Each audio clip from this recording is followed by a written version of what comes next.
Hello, everyone, and welcome back to the Journey Sport podcast with Naeem. Yeah, I know a long break again, but this time on a very positive side since life in Denmark has been back to normal, which means a full schedule for us again with training, coaching, strength training, and so forth. So, enough about me. My guest today is hailing all the way from Mexico, a two-time badminton Olympian at Rio at Tokyo Olympics, and a popular face on the badminton Pan-American circuit with results from Central American Games, Brazil International, Mexico International, and Pan-American Games. Ladies and gentlemen, I would like to warmly welcome Lino Munoz. Welcome, Lino, to the Junior Sport Podcast with Naeem. Hi, Naeem, and hello to everyone that is listening to us. It's a pleasure to be here with you and talking about badminton, which is what we love most. But this incredible sport has a lot of things to give. Has given me a lot of good things, and it's always good to chat with a friend. Thanks, Lino. Thanks for accepting the invitation, and I'm really happy that you're willing to share with myself and the rest of the world your experience with the sport. Of course, you played on the highest level, two-time Olympian, so we want to hear it all from you. Just for our fans to know, what have you been up to since the Olympics? I mean, we talked about you're going to launch a project soon. You want to tell us a bit about that? Yeah, well, I mean, I've been playing professional badminton for, I guess, over 12 years now. It's been 12 years where I've been around the world and basically not been home because you know that in Pan American region. One second. Just close the window. Let's take that again. Sorry. Go ahead. Yeah, I mean, I've been playing badminton professional badminton for 12 years. I've been away from home for a very, very long time. You know that in badminton in Pan American region, we always don't have the best conditions to develop our badminton. So I've been living everywhere, training everywhere, and it's been a fun run, I would say. But now it's a little bit of a rest time for me. I mean, I would like to be home a little bit, but I'm still have my objectives in badminton. I still have the World Championships coming up soon, and after that, you know, there's some stuff that I still want to do, but I want to take it in a different perspective now that I'm not a junior anymore, or like I'm not so young, you know. There's certain things that I need to prioritize, like family, friends, and stuff, and also school. But right now, I'm launching a project with some friends about a functional training camp that we're doing with my personal trainer and Hope Castillo. We're doing that project just to see us like a transition from badminton into other type of world. But it's just starting, and I think it's very important to look at that perspective whenever you're thinking about retiring or whenever you're doing something else. It is really important not to do it from one day to the other. So it's just starting. It's we're doing it every day, but I'm still practicing once a day. I'm doing my physical training, and yeah, that's pretty much it. Well, I want to wish you all the best from us at the Junior Sport Podcast for your new project and, of course, for your career ahead, badminton-wise. Yeah. Well, so, the first thing I want to start today with, I always do this with all my clients and people that I interview, is their history with the sport, whichever it may be. So the first question I want to ask you is, how did you first begin playing badminton in Mexico? Yeah, well, it's a question that I always get asked, coming from a country where badminton is not really popular, where football is the main sport, where everyone, maybe 7 out of 10 kids play soccer. And my story begins with my family is very close to sports. And when I was really young, I went into gymnastics. Then I went to play baseball a little bit. I always played football in school. And then since I'm a member of a private club, there's badminton courts over there. And I went into the private club and I started doing swimming, karate. And then I went up to the badminton courts one day And I saw a bunch of kids playing and having fun and running around and chasing after the shuttle. And that really intrigued me. I would say more than the sport, I just wanted to have fun, you know. So I saw a bunch of kids just playing around, and I wanted to try it. So I talked to the coach. My parents got me a racket, and the next day I was just hitting the shuttle.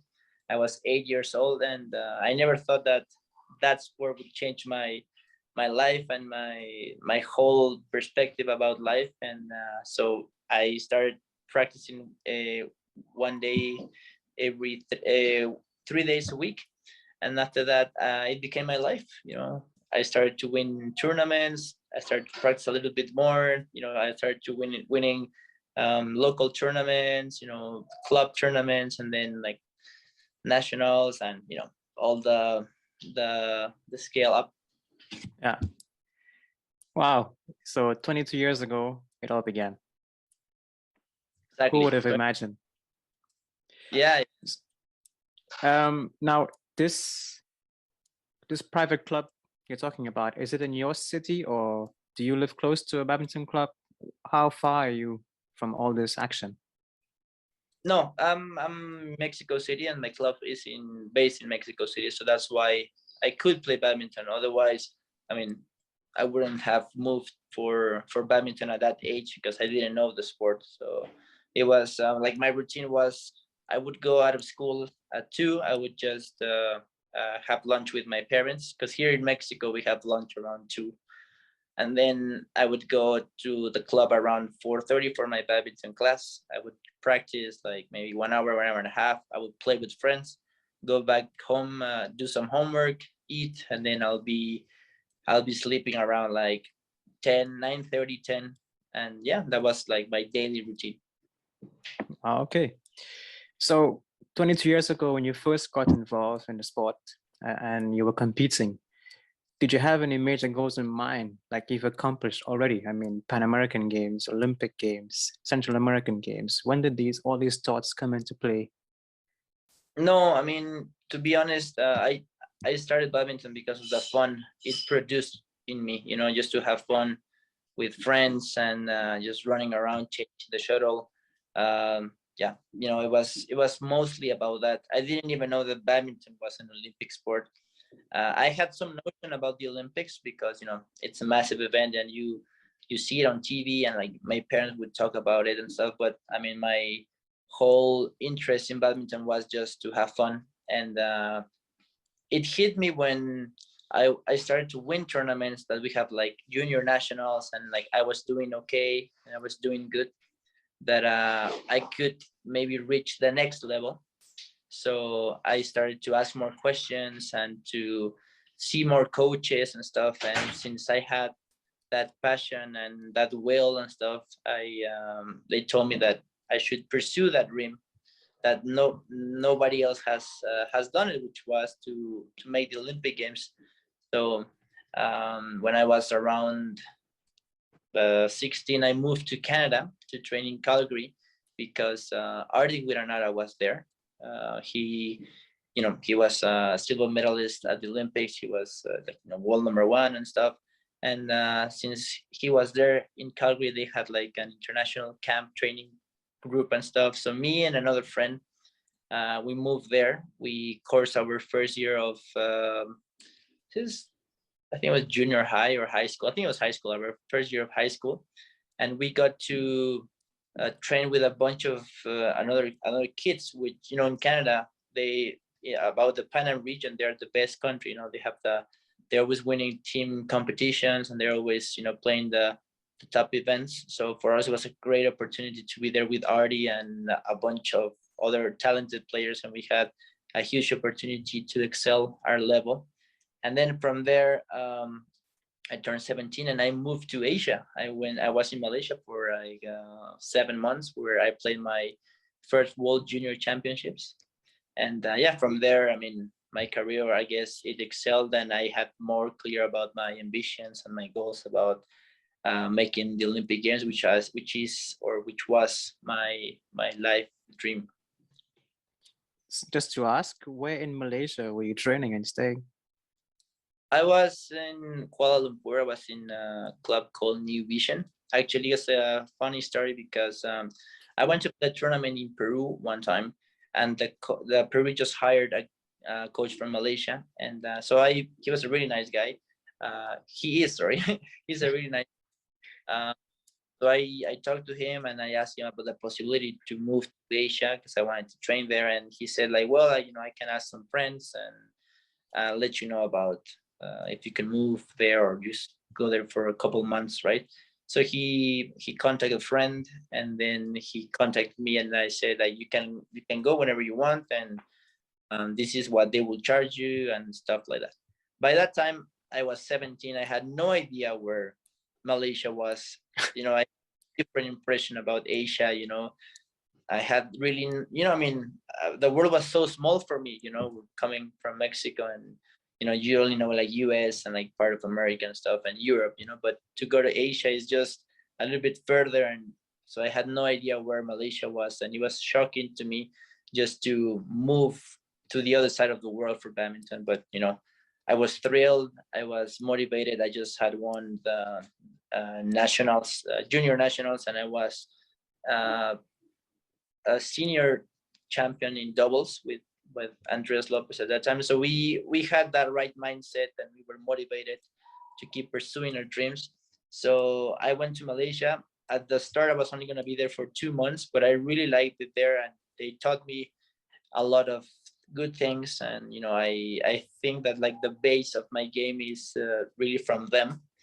And yeah, I really like that time. I was there for 7 months, and it was a great place to train in Kuala Lumpur. That's really interesting because part of my career, I also spent 2 months in Malaysia, but it was so good for me as well that I ended up staying 5 months more. So I guess Malaysia has a different path, some interest in all of us badminton players. Yeah, definitely. I mean, I don't know. I guess it's also cheap compared to Europe. Badminton is one of the main sports over there. There's always people that come and go to any club you go. There's people coming and going. You see top players around the corner. You can see them train. Actually, a funny story. Every Saturday we would go to the National Training Center to run sprints, and just before us, or maybe at the same time, the national team was also running sprints. And I remember Lee Chong Wei running at that time. I'm talking about 2008, and he was like at the top of his career, top level. He was world number one and stuff like that. And he would run by himself, right? And my coach, he used to be his roommate when they were younger. And so he would tell us, hey, anyone wants to spar with Lee Chong Wei for running? Obviously, right? So everyone's like so thrilled about it, and yeah, I want to run with Lee Chong Wei and stuff, right? So we're basically doing his program. Was running, I think it was like a pyramid sort of thing.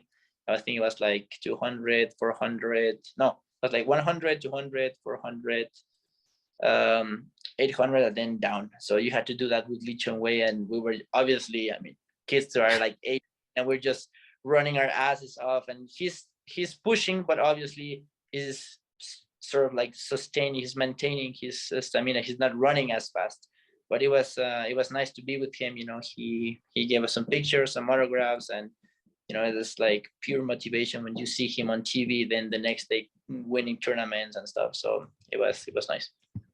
Yeah, I can just imagine the feeling you had when you can actually run with him. That's outrageous, but I'm glad you had the experience. Amazing guy, Lee Chong Wei.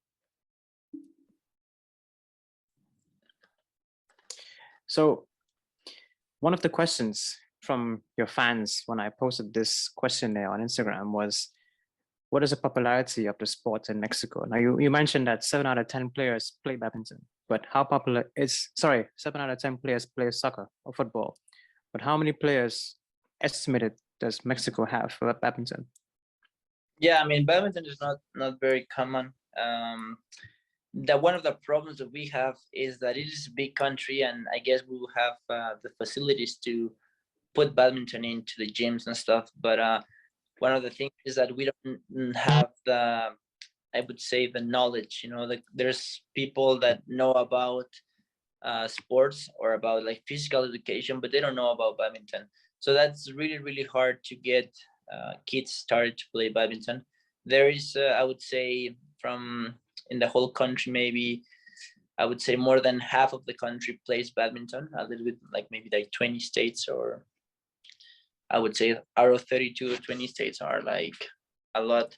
And but the thing is, there's not like basic knowledge. So basically, all of the physical education coaches, they know about other sports, but they know very little about badminton. So it's really hard for them to teach badminton when, especially when you're younger. You know, when you're young, you need the fundamentals to be very solid, I would say, in there, in anything, you know, but in badminton especially, you need the right weight of hitting the shuttle, grabbing your racket, doing the footwork and stuff, because from there it's easier, you know, just to teach people.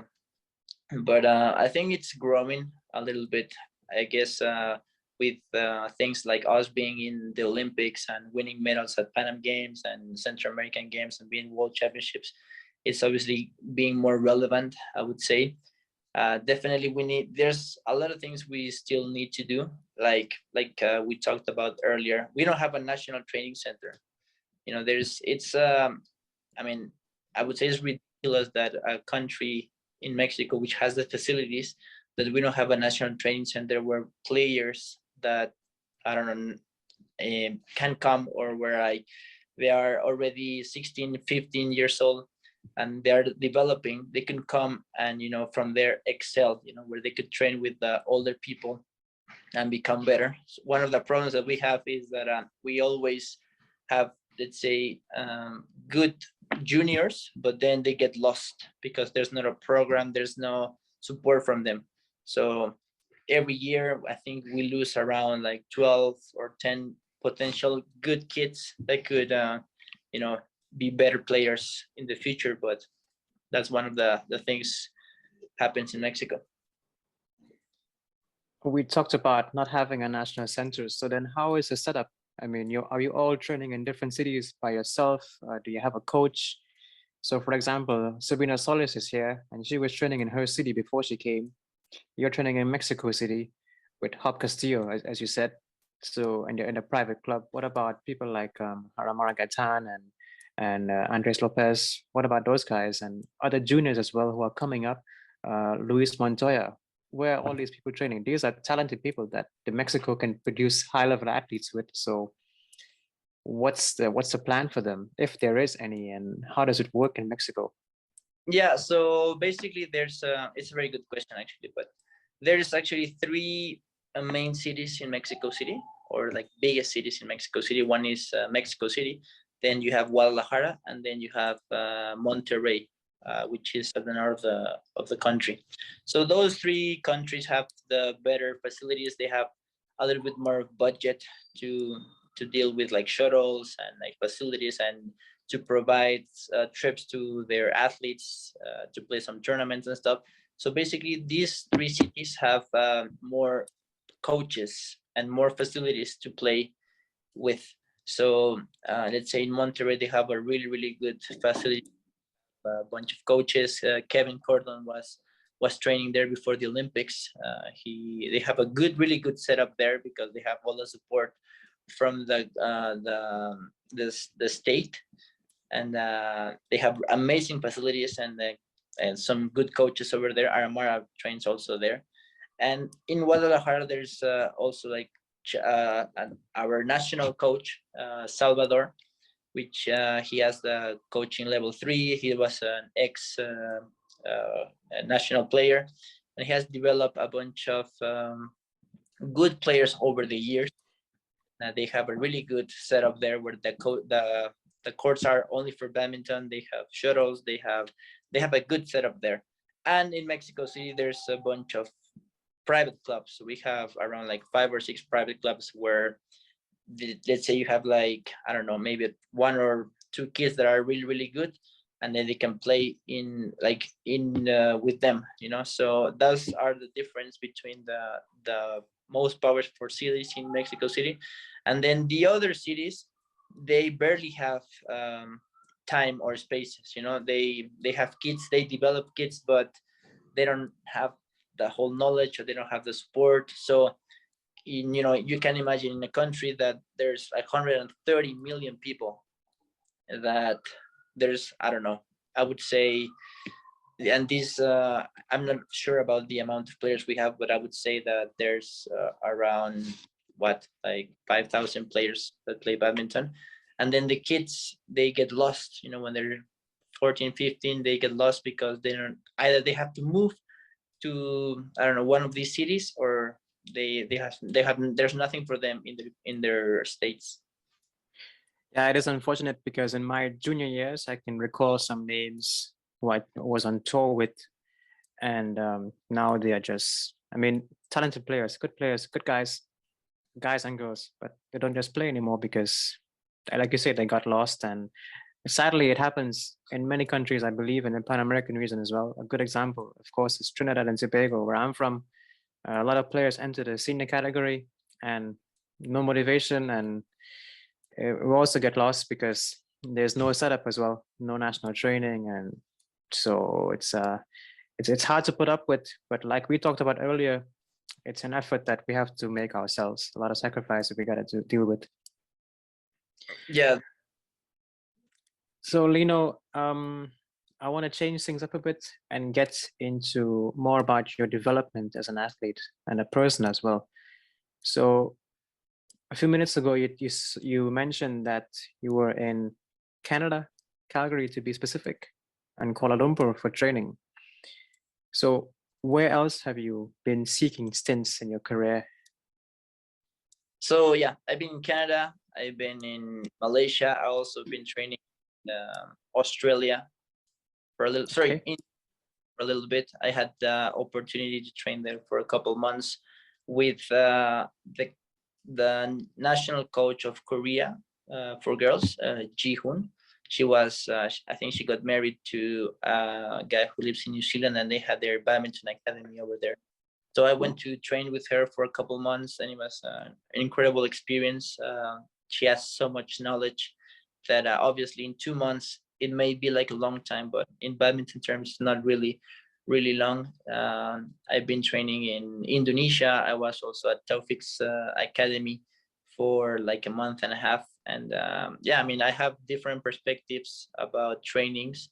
Also, I've been in Denmark, in Europe. I've been training Hungary. I've been training in the Center of Excellence. So I've been around and sort of know, I have an idea of what badminton it is and what badminton training is good for me already, because of so many styles. I guess it's not good because you never get to really create your own style. You're sort of like always moving. You have different trainings, different coaches, and they have different perspectives and different approaches about how to play badminton, right? So I guess it's good because you find a lot of things, but it has a downside because you never get used to one idea, and you need to work on one specific idea for a long time in order to make your game like fit, and it's always like changing strategies, changing mindsets, and so it's different approaches. But obviously, I guess I'm thankful that I had that opportunity to see the world of badminton into different eyes. And yeah, I would say that I have created my own training style, which I have, let's say, picked from different coaches and different training experiences, and I think it's good. Okay. Now you mentioned Denmark and Center of Excellence. So I'm in Denmark as well. You've been here for quite some time. Can you tell me about your experience here in Denmark? And tell me about your experience in Denmark. Tell me about your experience Center of Excellence, and about your experience playing with the Danish league. Yeah, it's unbelievable. I really like the Center of Excellence. Denmark, as we know, is one of the top countries for badminton. They have the Olympic champions. They always have guys and girls playing the top events and contesting the finals. And the system is really good. You always you get to play badminton everywhere. There's clubs everywhere. There's people that know about badminton everywhere. That is one of the things is that you can, I don't know, book a lesson in your closest club, and there's people that actually know how to teach you, how to say, okay, you have to do this stroke like this, or you have to do this footwork or whatever. So there's actually quality badminton. And one of the things that I really like about Europe, about Denmark compared to Asia, is that in Asia and back in the day, they used to be that you had to do a lot of quantity in the training. You had to do like, let's say if you were doing a drill about defense, you had to do it for like 45 minutes, right? I'm talking back in the day, right? Whereas in Europe, the training is more specific, and it's like very intense, but it's like shorter, and you have to be more focused, I would say. In Asia, when I was training in Malaysia or in Indonesia, we always had to run and run and run and run, and it was just like you can't be focused for like 45 minutes straight. You need those short intervals where there's maximum retention, there's maximum intensity into the training. And that's one of the things that I really, really liked about Europe. You don't have to beat yourself up every day with really long intervals, like 20 minutes and 45 minutes and stuff like that, because I think that training is not as dynamic as it's supposed to be. And that's one of the things that I try to tell the kids over here, or implement in the trainings over here, about being really, really focused and to really use their time in training. You don't have to be, you could train for like 2.5 hours or 2 hours and you can leave. You don't have to be in the gym for 3 hours, because maybe the productive hours could be like only one or whatever. So that's my approach in what I've been around. It's really interesting, your opinion, and I really appreciate that, because to me, you say back in the day, but to me, back in the day isn't so long ago, because when I was in Malaysia 6 years ago, 15 minutes defense 3 times, so approximately 45 minutes we're working on court. Abusive training, running at 5 a.m. in the morning, sometimes 3 sessions in a day. The next day, your legs are done, but it's only Tuesday, so you got to train for 4 more days. So I know very well about the abusive work, and I'm sure you know much more than me. But when I came to Denmark, and I'm just sharing my opinion now, it was so hard to get adjusted to the system here, because the quality was so high and the training was so high in the quality that I just couldn't keep up, and you had to be so mentally sharp. Besides getting used to the food and the weather and the people, the system and all that, the training was the hardest to get used to, because they are so sharp, they are skilled, and everybody's giving 110% every single day. Short intervals, good break, but very, very mentally focused. And like you say, it doesn't have to be 3 hours of 3 hours of abusive work. Maybe the productivity hour is only 1 hour, and that's all you need. But if you do more than that, you're just killing yourself and beating up yourself for no reason at all. So even if I'm training some small kids and they want to play and play and play, I try to tell them the same thing that my coach here, Suna, has been implementing for a while. The quality is much more important than the quantity. So with this idea, I hope that many countries, especially in the Pan American region, where they think that, we need to work for hours and hours and do a lot of running in the training. And no, when it comes to badminton training, it's badminton training. Physical training is in the gym, running is maybe outside, but badminton training is badminton training 110% all the time. So yeah, I share your views 100%. Yeah, I definitely think that obviously has to be high intensity, and it's high level badminton, a high performance sport. Obviously you're gonna be tired, but I think also when you're around let's say 15, 14, you obviously know what you want. I mean, if you want to become national champion, or if you want to be Pan American champion and stuff, but there's also, you need to find that joy about getting your ass kicked, if in words, right? It is really mentally draining just to go on court and feel like you're just gonna do like you said, like 45 minutes of defense, right? Because I guess the whole focus, it gets lost, because you're doing 15 minutes of defense and then you have to help, right? So you're 50 minutes on and then you're 50 minutes off. So and then you have to do it again. So then your mind is again like, oh, okay, I have to go again.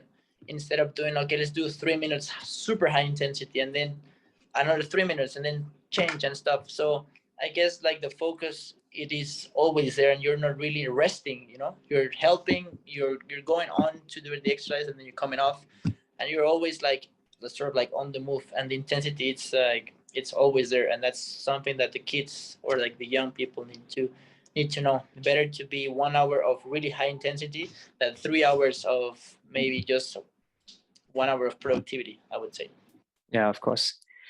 So we're talking about high level training, talking about the Badminton Europe Center of Excellence in Holbæk, Denmark. Now, do you think that it's possible for a center like this, of this capacity, to be in Mexico, for Mexico to have one like this, not just for badminton, but for any of the athletes? But let's talk about badminton right now. So you think it's possible for badminton to have a center like this in Mexico City or Guadalajara or wherever? I mean, it is 110% sure that we can have a facility and a good training center. It is actually complicated. Obviously, everything involves money and involves a little bit of will to make things, but there's people, there's facilities. They don't have to build anything. The facilities are already made. We have 3 national centers in Mexico City, where you can implement like 4 or 5 courts, and you can provide the athletes with accommodation and food. And there's also the the recovery room, the physio room. We have everything. But the thing is, we haven't had the vision, I would say, or the budget to do it. I don't know if it's so hard to do it, just to find and just maybe not like a world class coach, because obviously a world class coach will charge you a lot, and maybe about the budget you don't have that money. But at least bring someone that has the knowledge just to start a project, and to have a facility where the kids who are like 15, 16, they can come and give it a shot. You say like, okay, let's say I'm the national coach, and I would just go to this to the junior national tournaments, and I would just scout the kids. I would say, okay, I want this kid, I want this girl, or whatever, come join the national training center for, let's say, maybe more than a year, like 2 or 3 years, just to see how they do, if they like some other level. Because there's a reality about training home, and then you come into high performance training, right, where you have to sacrifice family, your house, your, I don't know, your friends, your car, whatever, and then you come in setup, and you come in, you have to share a room with somebody. But that's, I guess, everyone has to do it. If coming from Pan America, everyone has to do these sacrifices, because the truth is that in our countries, if in order to pursue our dreams or become a top player, you can't do it. You have to go abroad to develop yourself and to learn more. Yeah, at some point it doesn't feel like a sacrifice anymore, but more like a choice. Do I want this or do I want this? So and then you got to think about, well, if I go here, maybe I can't see my family for a long time, or drive my car, or have this kind of food to eat. But it's a journey that most of us choose for ourselves, and here we are. Yeah, definitely. It's what it has to be done. There's all goods and bads in everything, but I think it's worth it. Even though maybe I think it's meant that not everyone will achieve their dreams, and that's just life. But in the end, I think that hard work will always pay off. You will always find a way. Maybe you didn't make your dream, but you will make it somewhere. In badminton, you will make friends, you will make connections, and then maybe your world will spin around. Actually, one of my really really good friends from badminton, he wasn't a very talented player. He was always training very hard, but he was not performing when he had to. And his passion for badminton was like so big that he will find the way to get money and to talk to people and to travel around the world. His family didn't support him very much, in terms of for on badminton to travel or to pay for coaches, but his will and his desire to become a better badminton player just took him everywhere. And at the moment he's living in Spain. He's a coach over there, and he's still playing badminton in the league and stuff. And he came from not much, and you know he is very thankful for badminton that he had this path about hard work, and eventually maybe he didn't make the Olympics where he wanted to, but he had like a different perspective about life, and his life changed completely. So I definitely encourage people, the kids, not to see the immediate result, but just to trust the process. Yeah, and that's why I launched the Junior Sport podcast, because the journey is so much more valuable than just the final destination, I think. Yeah, definitely. I think that you should enjoy the ride and not think so much about the goal in the at the very start. Obviously it's nice to have a goal, but you need to enjoy every single day and put that effort, because the effort, it will traduce into something greater. And I am absolutely 110% sure that that's like pretty much everything, not only in badminton. If you work hard and you do it by heart, things will turn around, and then you'll find a way. Definitely.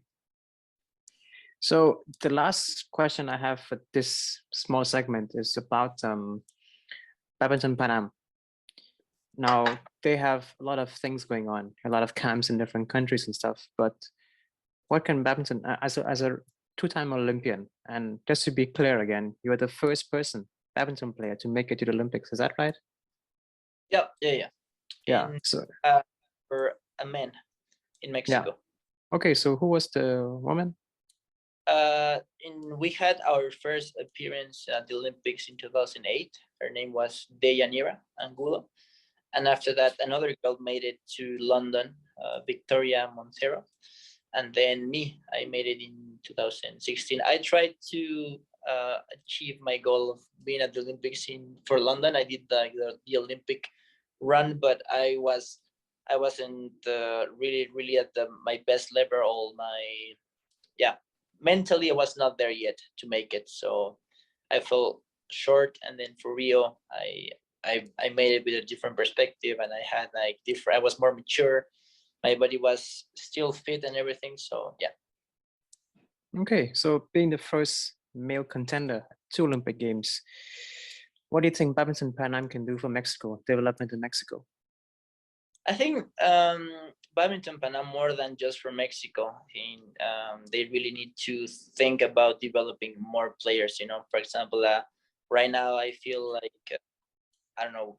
I think about Brian Yang, for example, right? That he's beating these top 10 players, and or like what Kevin did, in the Olympics. It's just something that it's like outstanding. Something that it has like, I don't know how to put it into words. Just incredible that a guy that comes from such a small country, and with not like the most, but the most money, or like the biggest budget, or the best conditions, makes it to the semifinals at the Olympics. That is, I think, like, people that don't know about badminton, they don't, you can dimension what that achievement made, and also for Panam. It's not only, obviously it's for Guatemala mainly, but Panam, it's also I think it's just like an eye opener, just to see and dimension that there's players that could be at that level. I guess you won't have a Kevin Cardone in 20 years or anything, but you have to aim for that. So I would I don't know, I would say there's a lot of things to do, but definitely I would think that Panam should have like a training center, like sort of like the center of excellence, where players can, talented players, not because you cannot have everyone there, but talented players from different countries in Panam can move there and train, and then sort of if you can send them to Europe to play tournaments, and then come back to train in the same facility with a good coach, and in between them so they can raise their level. I think that would be a good thing to start, and just to find the place. I don't know where exactly, Mexico, Canada, where you could have, let's say, I don't know, maybe like 6 guys and 6 girls with different coaches, and that they have good training every day. They have a place to stay. I mean, I think that also university and school is very important, but life of an athlete is short, right? So you can always go back to school once you finish with your career. You can also do it online and stuff. So I think like badminton would definitely be a must in terms of time. If you want to really try out, then just focus on badminton first when you were 17 or until 2021, and then see how you develop. If you think you're doing good, I guess you can keep trying. If not, you can go back to school. But I feel that the Pan Am should have a center where there's players and coaches, and the players from other countries can move there. Quality with training, quality with sparring. Yeah, exactly. Nice. We hope for the best. And you made reference to Kevin Cordon, exceptional player. And like you say, there probably wouldn't be one for the next 20 years, but we have to try. All of us have to try. And he's a motivation for all of us in the Pan American region. Who would have thought that after knee surgery and after all these comebacks that he can make it to semi-finals at the Olympic Games? That was extraordinary. It was insane. It was something that the entire world was watching. And props to him and Chema and all these guys in Guatemala. They are some dream team. Yeah, and I mean, I really don't have words to describe that. It's unbelievable. It's amazing how it's actually kind of like a funny story, because I was talking to Kevin. I had to play him, obviously, but at the Olympics. But before going to the Olympics, we were playing at Pan Am Championships in Guatemala, and we were at the gym, me, him, and Hub, and we were just discussing about the future and stuff. And Kevin was telling us that it was his last Olympics, right? That he was, I think it was time for him to retire. That he was tired, or maybe I guess he didn't have the results he would have wanted to before, when he beat Chen Long in 2000, and he made the quarterfinals at the World Championship, right? After his knee surgery, everything went, I would say, not as smooth as he would want to, but obviously he's a really, really good player, and he sustained his level, but he didn't have, I think, that result that he would have wanted to. And then, so we were like, yeah, I mean, I think for us, it's also, we're thinking about, retiring soon, maybe not right after Olympics, but maybe next year and stuff. And he also said that he was thinking about it, right? And then with this result, he's just, I'm going for Paris and stuff. And obviously that's a huge motivation for Pan Am, for him, for Guatemala, to have an athlete that would compete in his 5th Olympic Games, because I'm pretty sure he will make it without any problem. Yeah, it is going to be amazing to see him there again, and just want to wish him all the best from us. So, Lino, the last thing I want to talk to you about today is motivation. 2 Olympic Games. You've been, I wouldn't say silent, but quiet on the circuit for some time. You just went home from Denmark and stuff, and you've been away for some time, spending most of your training months here, away from family, pandemic, protocol, tournament life. We're both aware that COVID-19 has changed a lot around the world for people, for students, for us as athletes, and who are constantly traveling to compete, etc., etc. Now, during that period, when things were really, really bad, the first lockdown, etc., when nothing was possible regarding tournaments, what was going through your mind, knowing that you had plans and you were on your way to qualify for Tokyo 2020? What were you thinking? Did you have any doubts of making it? And did you have any doubts in yourself? What were the first set of thoughts that came through your mind? Yeah, I mean, COVID was devastating for everyone, not only for players. My personal opinion, way I live this pandemic obviously wasn't the smoothest, I would say. I think I was at the top of my career, at top of my level before the pandemic started. I had some good results that had already put me into the qualification zone. I was pretty much set to qualify before the pandemic. There was still some tournaments, it was like still 8 weeks of tournaments that they still had to be played, but I was certain that I was going to be at the Olympics. So I was not really focusing about just qualifying. I wanted to win tournaments and to beat better players and stuff. And at that moment, I was really at a really good point in my career. I was a little bit tired of all the traveling. The Olympic qualification it's tiring because you have to be everywhere. You have to play tournaments, you have to train very hard. And I was a little bit tired because I haven't been home for a long time.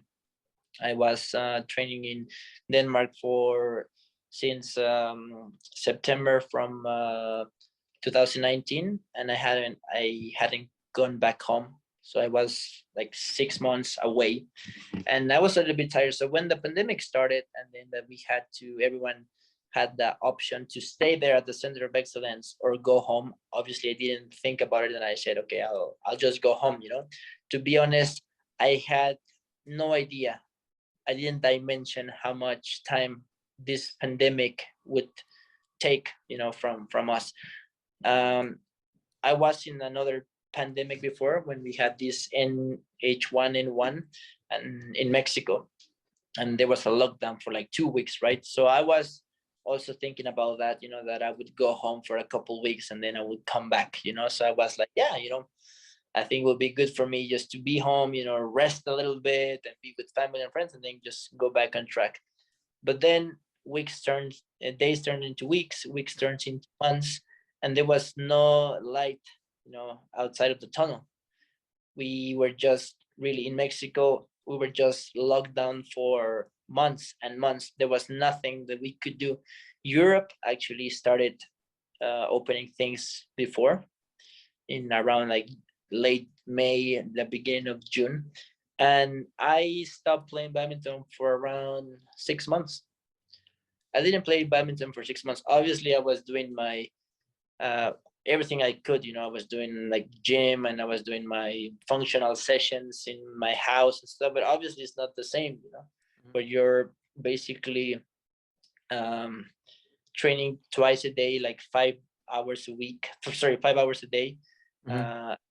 Training like maybe 2 or 3. It's not the same. And I was not playing badminton at all. So I come back to Europe, train in September, and I start to get injured from everywhere. My shoulder, my calf, my thigh, everything, because my body wasn't ready to start pushing at that level. And that's why I wanted to do it so hard, so fast and so hard that I didn't have that time of, getting used to the rhythm again. So I was out for like 5 weeks. Then I trained for like 2 months and then was out for another 2 weeks. So it hit me that before the Olympics and when I was already qualified, from 10, I made it. I was maybe at the Olympics with a 7. I came to Tokyo not at my best shape. I was struggling, and then like a lot of players struggled, I would say, some more than others, but I didn't feel like I was at the best in the Olympic due to this, at the Olympic Games due to this. Okay, but so after the Olympic Games, how are you feeling now after all the drama and training and protocols and stuff regarding COVID-19 and just the drama of hosting the Olympics itself? Of course, it was a big event and strange that it had to be postponed for an entire year, but how do you feel? I mean, I feel I'm happy with the things that I achieved. You have to be happy with everything you've done, even if it's small or big. You have to be proud of what you've done because you're the only one that knows what really went down and all the sacrifice that you have to do to make that dream come true. For me, being at the Olympics, it was a dream come true for the second time. Obviously, I had some other expectations. I wanted to beat the result that I had in Rio. But to be honest, I couldn't put that pressure on myself because I didn't feel that I was at my best level at that time due to a lot of things about the pandemic and stuff. But after Olympics were done, I came home and sort of like I had to analyze what happened in Tokyo, and I still feel proud about what I've done.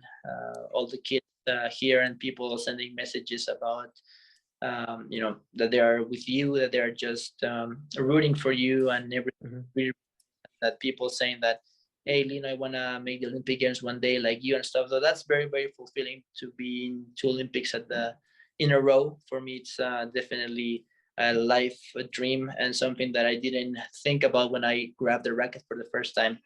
And being there, with the top athletes, playing in the most prestigious event is something that I will always cherish, and I would always be proud of myself. And now it's time to think about the future. I'm 30. Maybe I still have the will to pursue Paris, but there's some things that I would need to have in order for me to say, you know what, I'll make it. I'll at least try. Right now, I'm at the moment in my career where there's certain things that I still want to do, but there's some other things that I don't want to sacrifice anymore, which is family and friends, and like just being home a little bit. Yeah, of course. Now you mentioned 2 Olympics in a row. So do you have any plans for Paris 2024?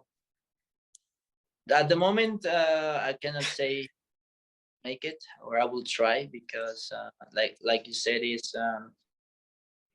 it takes a lot to be an Olympian. It's not easy just to qualify and to say, I'm gonna be there. It takes a lot of you. It takes time. It takes training, money, obviously, and as you grow up, you start to, I don't know, prioritize different things. When I was 18, it was more of like, I don't care about anything. I just want to play badminton. You don't care about family, you don't care about friends. I mean, in regarding of spending time with them, like you're just on the road, happy, doing whatever your heart, beats for.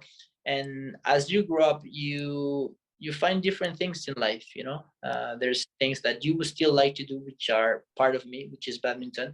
But there's also another part where you feel like you need to share these things with somebody. I'm not talking about getting married or anything, but just to be with your close ones, and come to a country where you have to do this sacrifice about being always abroad. It's not simple.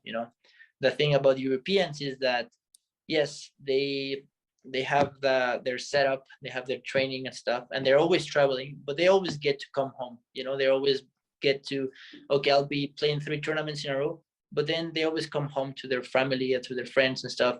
So you need those times to recharge, and that's just my opinion. Maybe there's people that would say, you know what, I'll make 2 Olympics, I'll make 4, because that's just the way, I don't know, they feel about life. But that's just my opinion.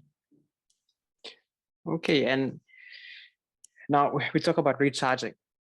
I want to ask the last question for the segment is your thoughts on mental care. And Simone Biles pulled out of an event at the Olympic Games because she prioritized mental care.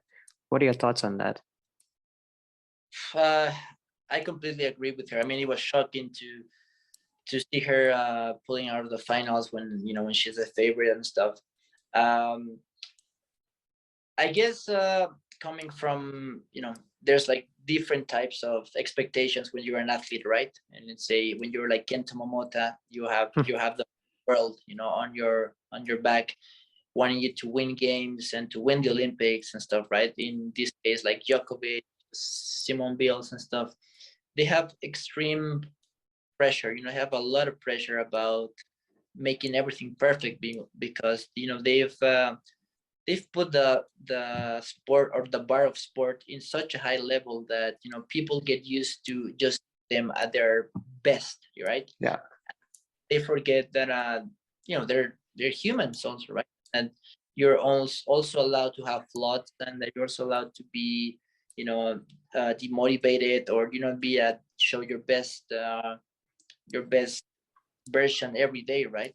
I would say that I really applaud what she did, because she stood up to the world and said, you know what, I don't really care about you wanting me to win another medal, because I'm just feeling the pressure about just having to deal with this every single day, because it's not only at the Olympics. When you're a role model, you have to do everything perfect. People are the slightest flaw that you're gonna have, or the slightest mistake that you're gonna have, they're just gonna make it huge, or they're gonna criticize you and stuff. And that's one of the, I guess, the things about the good or bad things about role models, right?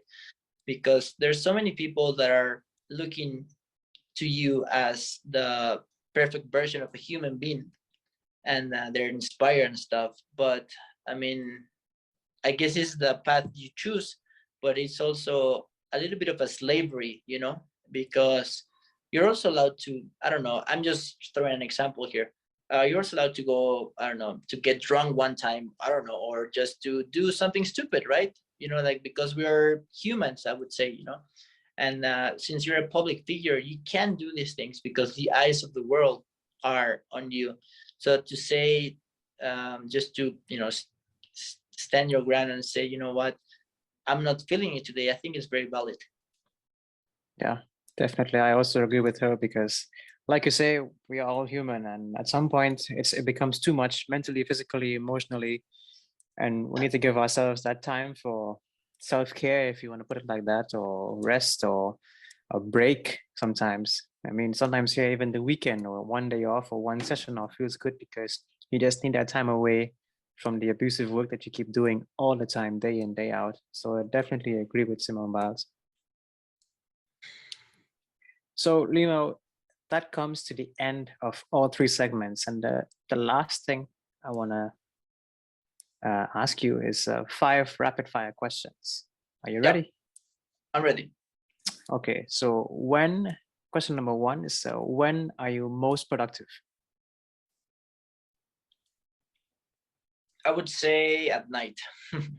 At night, Okay. I'm between, like, I don't know, 6 to 10. I feel like I'm in the zone. In the morning, it's all about training, and then after my training session, I always have I'm tired and stuff, and then I tend to take a nap after having lunch, and I'm not the most productive at that time. But then after that, my second training, which is I always do gym or something, then after that I just have, I don't know, I'm more focused and I'm more relaxed, and I would say I'm rested. Yeah. Okay. Number 2, who is your inspiration and why? Actually, my idol is Roger Federer. I'm not I like tennis. Obviously, I love badminton more than, but I don't know. When I was growing up, I used to watch him. I used to watch tennis because at that time badminton was not on TV the whole time. Or you don't have this YouTube like platforms where you could see badminton world TV and stuff. So you could not see badminton every single time. You couldn't see badminton at world championships or whatever. But I get to see tennis a lot when I was like on TV and stuff, and I really like the way he was becoming so dominant in the sport, and not only that, but the way he would win matches, with such style, and like people would love him because of what he represents. His whole life about also achieving his goals, being the best player of all time and stuff. Having like a family, being like a role model. So I grew up watching him winning, and it was also he's an inspiration for me. Okay. Interesting, but nice. Number 3, describe yourself in 3 words. I would like to think about myself as humble, I was gonna say hardworking, but that's already too full effort and honest. Okay. And number 4, favorite movie genre. I would say action. I'm into action movies. Uh, I really one of like my favorite movies are always. I mean, the it's not really action, but I, I don't know if I would kind of where would I put it, but I really like the Lord of the Rings, Yeah, and definitely. I would like. I mean, I also like these like Marvel movies and stuff. You know, like where they're like the superheroes are in it. So Yeah. I'm not really into drama, or I mean, I like the like romantic comedy, but it's just like something I would just watch just if I have nothing to do. But Okay, fair enough. And the last question, so you've traveled the world. You've been to many, many countries, Asia, Australia, Europe, Central America, South America. Where or which is your favorite city or country for vacation, which you would choose for a vacation? wow, that's a very tough question. Uh, I don't know. I guess I would say Bali. I mean, Indonesia is one of the destinations that I really really liked. I got to be there just a few days, but I mean the whole vibe and stuff there seems really really fun. It seems amazing, and I would definitely like to spend more time over there. In Mexico, I would also like to say that Mexico, because Mexico we have like our beach is really really nice, and we have like the food and also the sightseeing part where you can see like ruins and there's like lots to do. But yeah, I mean, outside of Mexico, I would say Indonesia. Nice. I think Bali is a vacation hotspot for many people. Yeah, it is. Lino, that's all I have for you for today. I want to thank you so much for sharing your thoughts with us, your motivation, your expertise, your experience with myself, with us here at the Junior Sports, and I'm sure that we're going to get a lot of attention with this episode, where players in the Pan American region can find more motivation to, I wouldn't say become like you, but let's just say follow in your footsteps, because hard work, dedication, being a humble person, um, true attributes of a real athlete. And I want to wish you all the best for World Championships and whatever goal you choose to pursue next. Of course, with your functional training and continuation of your master's degree. Yeah, and I must say, your English is excellent. I'm really impressed. So yeah, props to you. Of course, you've been speaking English for quite some time. If you've been in Canada for some while, and if you've been in Denmark and stuff, but yeah, excellent English.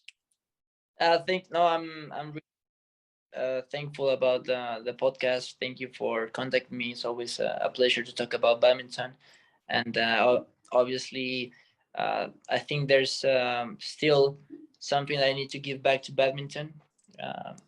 Outside of the badminton court, and I will do it. I would like that more Pan Am players reach their dreams, or at least they use badminton to have a better life, because I think that sport, that's what gives you, it gives you a better life. And I'm pretty sure there's a bunch of players in Pan Am that have gone this have done this road, and that they will provide expertise or advice for the Pan Am Confederation, so that the Pan Am has a different look in maybe a few Yeah. years. Yeah, I hope that they value your opinion strongly, and there can be some change, and even the smallest way possible, it can make a big difference. Yeah, I really hope so, and I just want to wish everyone that they're safe, and that they keep playing badminton. And if they have any questions about training in Europe, Asia, and stuff, don't hesitate to contact me. Definitely. Lino, thanks again. We'll keep in touch. Good luck, take care, and all the best, my friend. Thank you. Yeah, it was nice to see your name. Thanks for spreading the word of badminton to the world, and I hope to see you soon.